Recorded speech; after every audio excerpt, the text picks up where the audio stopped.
कांबळे. मी आता गोदविधी चालू करत आहे, पण ज्यांना शक्य आहे त्यांनी कृपया गुडघ्यावर बसून घ्या. पंचांग प्राणायाम घ्यायचा आहे. ज्यांना शक्य आहे त्यांनी बसून घ्या.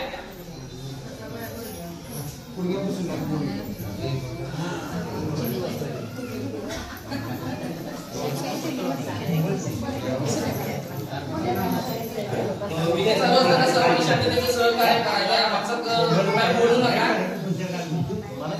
सर्वांनी हात जोडून घ्या. बुद्धं नमामि धम्मं नमामि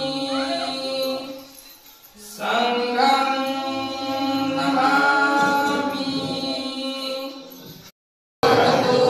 सम्मा सम्बुद्धस्स नमो तस्स भगवतो अरहतो सम्मा सम्बुद्धस्स नमो तस्स भगवतो अरहतो सम्मा सम्बुद्धस्स.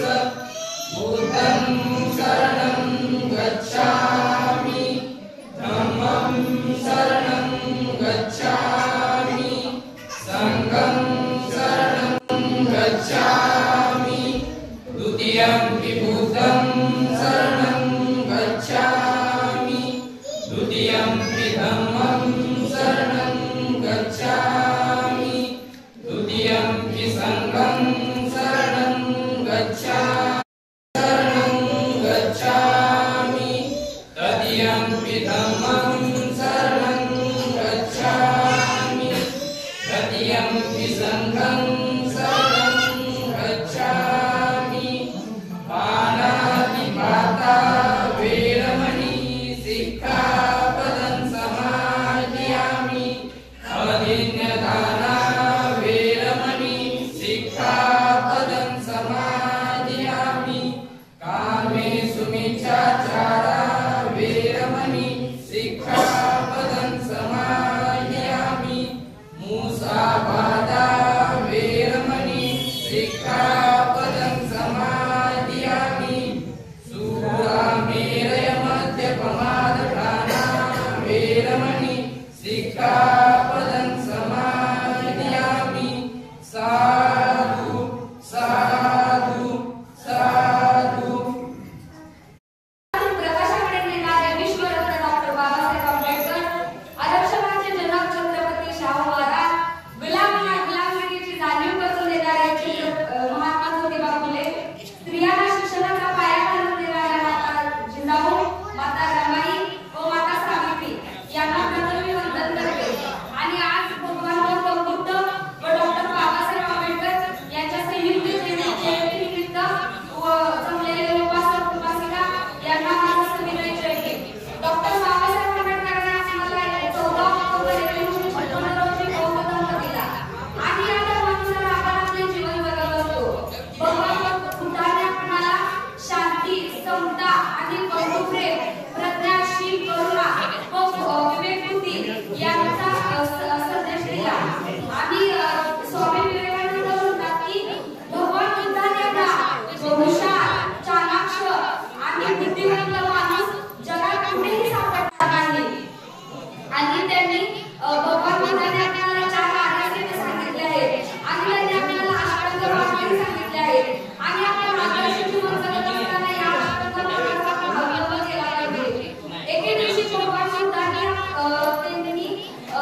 व्यक्ती म्हणाला, खरं तर मला जास्त दुःख होणारच नाही. आणि जर तुझ्या गल्लीतला तू हिच्याला ओळखत नाहीस आणि तोही तुला ओळखत नाही, त्याचा मुलगा जर म्हणला तर तू काय करशील, तुला किती दुःख होईल? तर तो व्यक्ती म्हणाला, खरं सांगू मला काहीच दुःख होणार नाही. मग भगवान बुद्धांनी त्याला अजून एक प्रश्न विचारला, तुझा मुलगा समुद्र किनाऱ्यावरती जातो, मग वाळूचं घर बनवतो का? तर तो व्यक्ती म्हणतो, हो बनवतो. मग जर समुद्राच्या लाटांनी जर ते घर तुटलं तर तुझा मुलगा रडतो का? तर तो व्यक्ती म्हणाला, हो रडतो. मग जर ते घर तुटलं तर तू रडशील का? तर तो व्यक्ती म्हणाला, नाही मी का रडू, ते घर टेम्पररी आहे, समुद्राच्या लाटांनी तर ते तुटणारच आहे, हे मला माहिती आहे. मग भगवान बुद्धांनी सांगितलं, जर तुझा मुलगा वारल्याने तुला एवढं दुःख होईल आणि जर ते घर तुटलं तर त्या मुलाला दुःख होईल, मग तुम्ही दोघेही समज आहात. मग भगवान बुद्धांनी सांगितलं की ह्या सगळ्या गोष्टी आहेत त्या टेम्पररी आहेत. आपण एखाद्या व्यक्तीशी किंवा एखाद्या गोष्टीची अटॅचमेंट जर ठेवली तर त्या गोष्टीपासून आपल्याला दुःखच होणार. मग जर त्या गोष्टीला आपण जर टेम्पररी जर मानलं तर आपल्याला कोणतंही दुःख आपल्या आयुष्यातून सगळं दुःख मिटून जाणार. आणि हाच तर दुःख मिटवण्याचा महामार्ग आहे. एवढे बोलून मी माझे 4 शब्द संपवते. जय हिंद, जय भीम, जय Shivray. Introduce Dr. Babasaheb Ambedkar. Indian history is known for numerous legendary heroes. Dr. Bhimrao Ramji Ambedkar was one of them. He was born on 14th April 1895 in Guru, near Indore in Madhya Pradesh. He excelled in his education by earning degrees from Alveston College of Mumbai, Columbia University of America, and London School of Economics.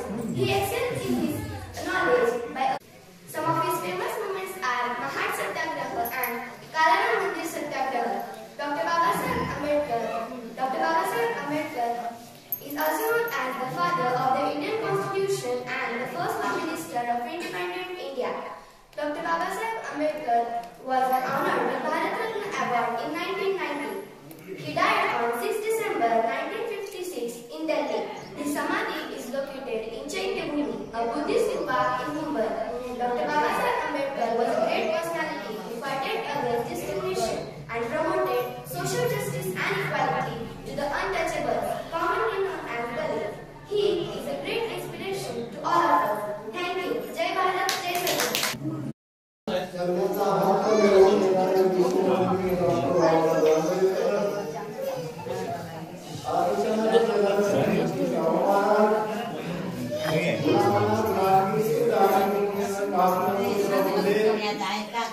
रयतेचे राजे छत्रपती शिवराय साहित्य रत्नाकर साठे आणि स्त्रियांना शिक्षणाचा व समानतेचा अधिकार प्राप्त करून देणाऱ्या माता सावित्री, माता रमाई, माता जिजाऊ यांना प्रथम वंदन करतो.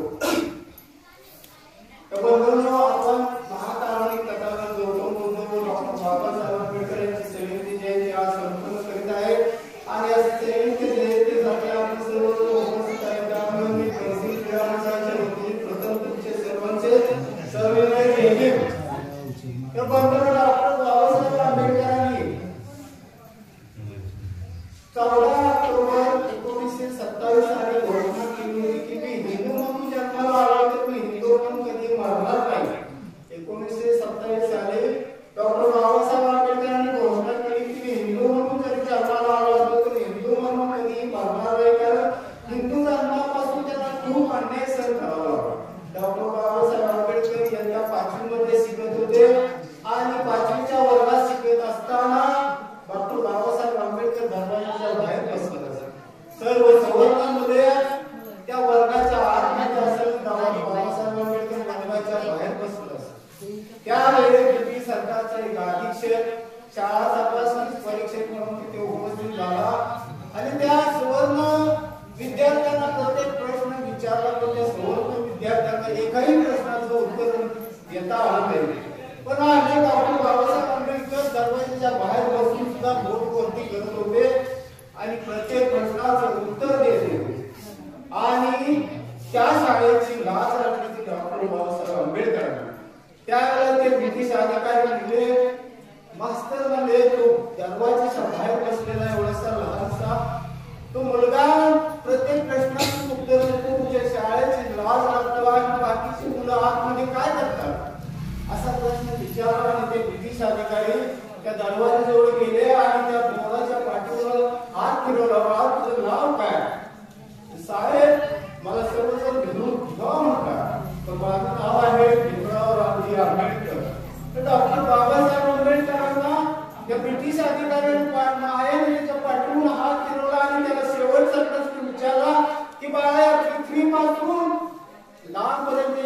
आहे त्या ग्रहाचं नाव काय, त्या ध्रुवच्या ग्रहाचं नाव काय.